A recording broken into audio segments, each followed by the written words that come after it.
Oui, alors il y a une liste, la première grande liste qu'ils ont lancée, je crois, c'était Ingrid Levasseur, là, je crois, qui est Levasseur, voilà.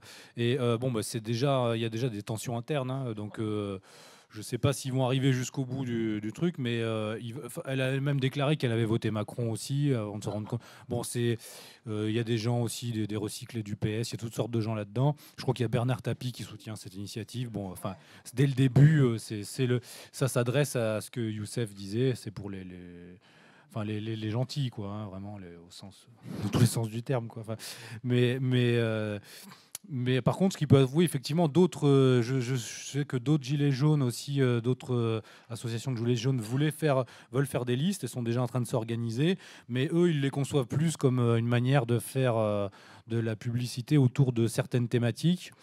Bon, après, c'est toujours le problème le problème, c'est toujours la même chose, hein. Dès qu'on commence à mettre le doigt dans l'engrenage politicien, ça, c'est ce que disait d'intéressant, je trouvais, Chouard, qui disait c'est comme la drogue, je veux pas essayer, quoi, parce que sinon après, je n'arriverai pas à arrêter. Donc, il expliquait qu'il voulait pas se présenter aux élections pour cette raison. Mais c'est un peu le problème, c'est que certains vont peut-être faire des listes motivées par des bons intérêts pour faire connaître certaines thématiques, mais au final, dès qu'on fait des listes politiques, au milieu, il y a des gens qui, eux, ont en tête un agenda politique et politicien, et notamment se placer.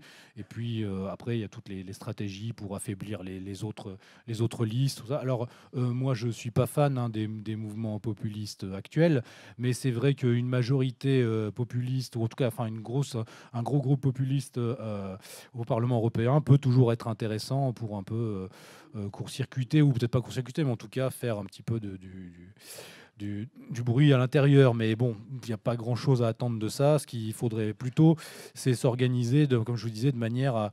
Il faut structurer et former des nouvelles élites politiques qui soient à même de prendre des responsabilités quand s'ouvrira une brèche historique et quand comment dire, le régime sera tellement en crise que l'imprévu surgira dans l'histoire. Et ces choses-là se produisent, hein, à des moments. Donc il faut être prêt.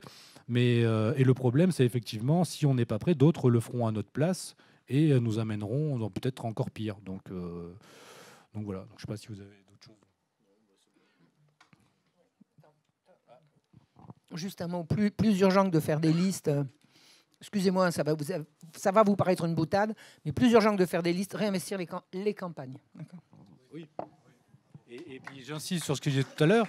Là, tout à l'heure, ne serait-ce qu'à Nice, on a vu qu'il y avait à la manifestation des Gilets jaunes, beaucoup de gens de l'extrême gauche, des gens comme ça, qui arrivent groupés maintenant. Ils ne représentent rien, ces gens-là, dans la population, ni au niveau idéologique, ni au niveau même quantitatif. Donc ils vont arriver et donc nous sommes plus nombreux, nous sommes mieux formés, à nous d'y aller et de nous structurer entre nous et de prendre des responsabilités en interne de cette mouvance qui est encore protéiforme. C'est ce qu'il faut faire. Il faut, à terme, comme disait Youssef, quand il y aura une nécessité d'un pouvoir qui devra se solidifier, eh bien, ce sera sur des gens solides qu'il faudra compter et pas sur les énergumènes du front de gauche et autres.